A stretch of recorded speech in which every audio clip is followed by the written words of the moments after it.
Okay, this is the second part of third chapter, probability amplitude. So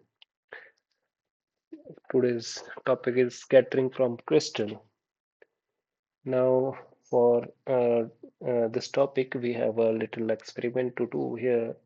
And in this experiment, we assume we have this neutron source which emit neutrons, and this is a crystal over here, and this is the neutron counter.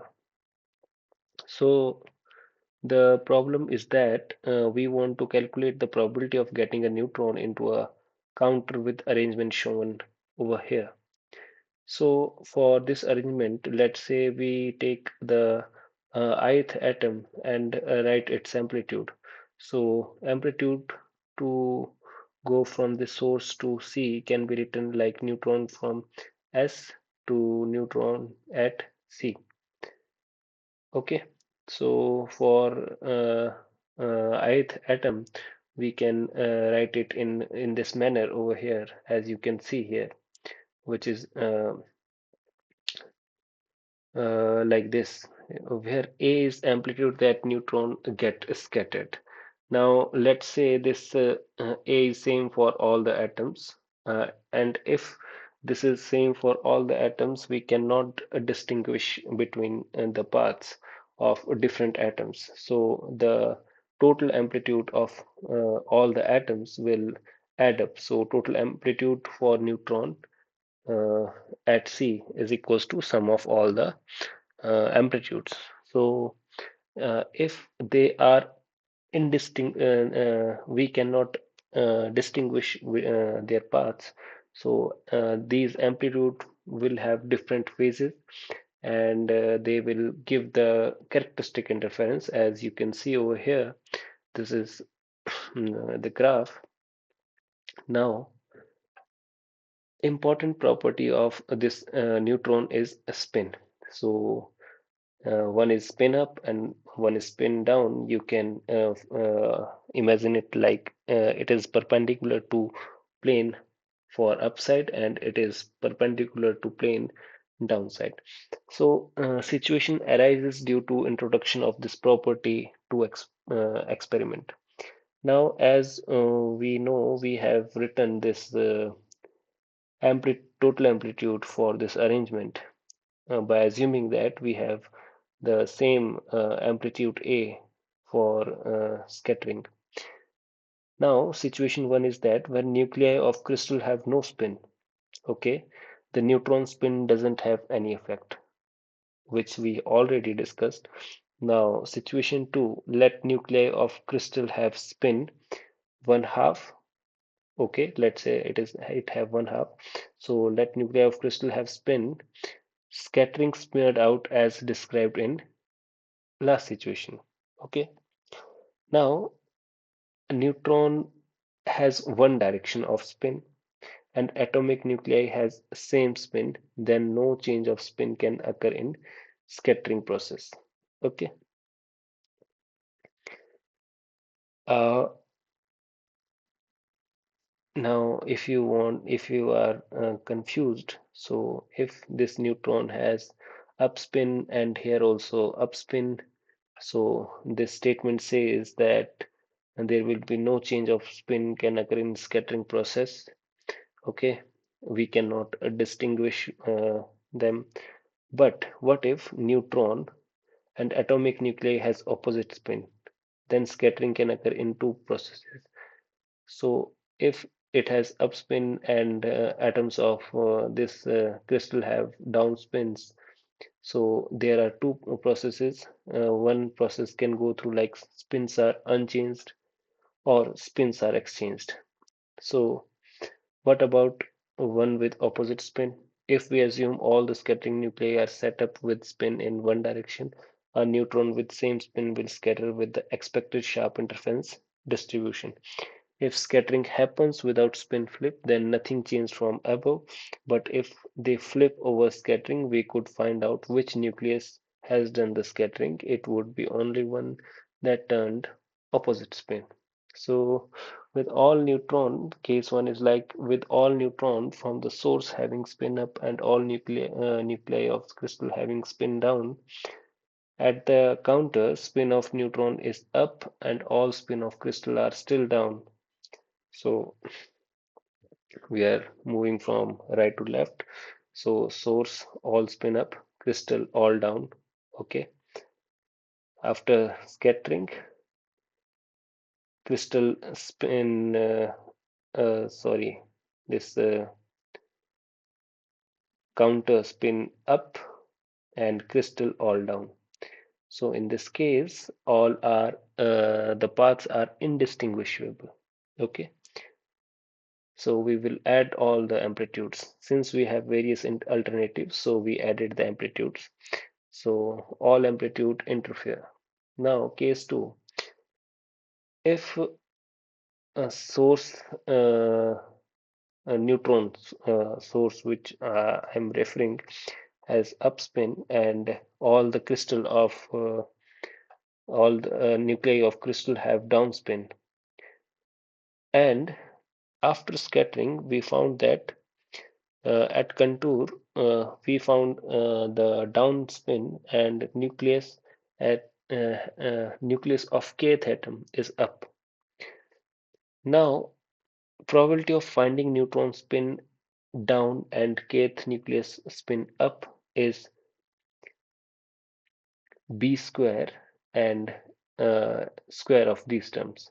So all phases disappeared with modulus squared, and the probability of scattered from any nucleus in crystal with spin flip is now like this. This is square. I have to correct it. I'll correct it. So there is no interference. So try to understand it like if here all the nucleus has upspin and neutron which is coming out from it have downspin. It goes here and it exchanges the spin and it get here neutron with upspin. Now if we have assumed over here that all spins are aligned in same direction, then after exchange we can find out that the nucleus which have changed its spin. So now we can uh, distinguish the this case. Now if we can distinguish this case, we have to square the amplitude and add the probabilities. Now, for this case, the interference will smeared out. So this is the probability graph distribution. Now, case 3, if we do an experiment in which we don't observe spin of detected neutron, then both kind of event can occur and separate probabilities add up. Now, this is the case where both the previous cases can occur. So this is the graph which you can expect to have. Now, the things you should notice particularly, so as we started earlier, we must be careful not to attribute too much reality to waves in space. That you must have to care of. Now, the problem is that if we thought a neutron was just wave in space, you would predict that both spin up and spin down neutrons would produce the same interference pattern because the wave would scatter off all atoms identically. So for that, we have to study about identical particles. So let's say alpha particles are bombarded on oxygen. Here are alpha particles, they are bombarded on oxygen. So as you can see, there are this D1 and D2 detectors.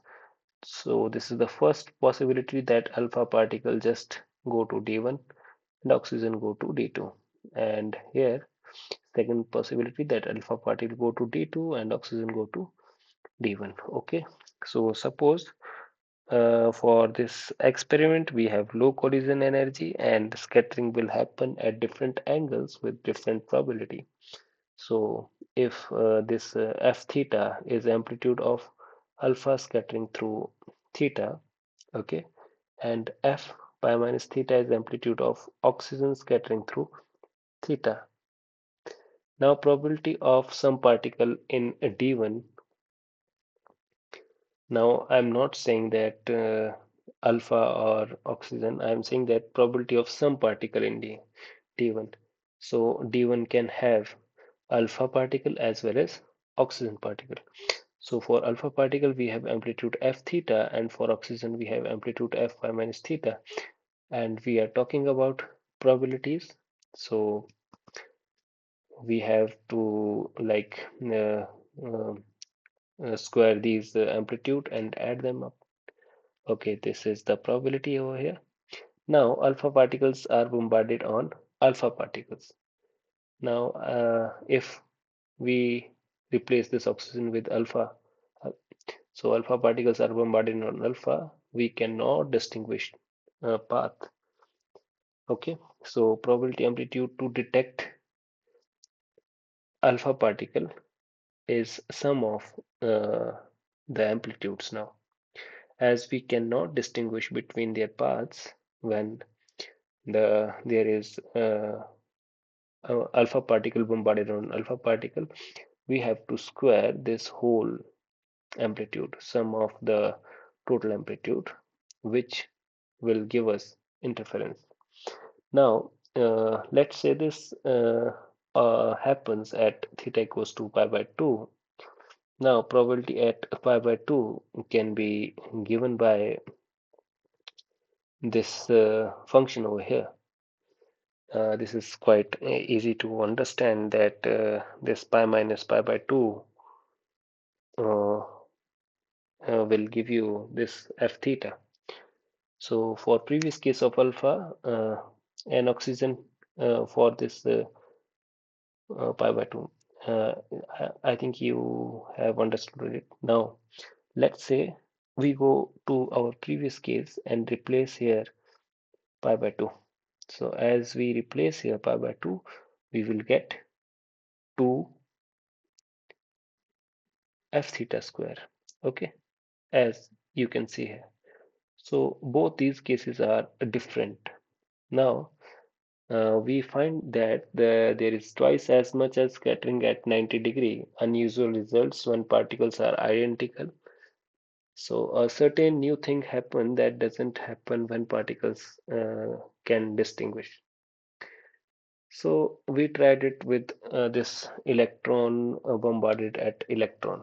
Now you will find it little fuzzy that I have written here negative sign. This is no mistake. For Fermi particles, we have this negative term, and electron is a Fermi particle, which I will discuss in our future lectures. So for this case also we have indistinguishable when both electrons are up or down. So here electron spin up. Okay, we have indistinguishable path. So we can have this new rule that when we have situation in which the identity of electron which is arriving at a point is exchanged with another one, the new amplitude interferes with the old one with an opposite phase. Okay, now scattering of this electron with anti-parallel spin, that rule I have discussed earlier, you have to remember that. Okay, now